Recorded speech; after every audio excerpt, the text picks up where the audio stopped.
Hey guys, this is Ryan Blair here at Kaizink, and today I am showing you a quick tip on setting up our files for screen print for both the production and the proofing.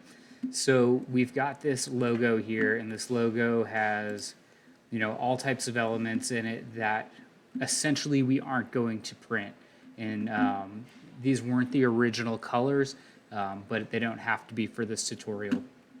And so instead of going in and trying to knock out all these paths, so it's just the white that remains, and it's the same with the stroke here on the 2024 as well as this palm tree.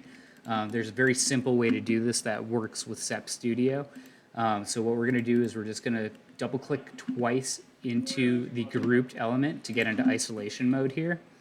And what we would do is you're going to select the color that you wish to not have printed, as well as not really show up on the proof. So we're going to select the same fill color. And you can see it selects all of those elements right there that we don't want. And so at this point, what you're going to do is you're going to press I for the eyedrop tool and eyedrop the color of the garment. So it would change color from whatever it was before to the color of the garment.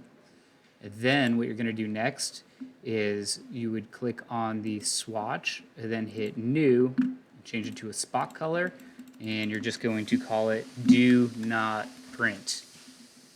Press OK. I've already named this swatch so you wouldn't get that prompt. And basically at that point, this becomes a spot color that once it pulls into Sep Studio, it's going to tell them do not print that, and they'll go ahead and delete that layer.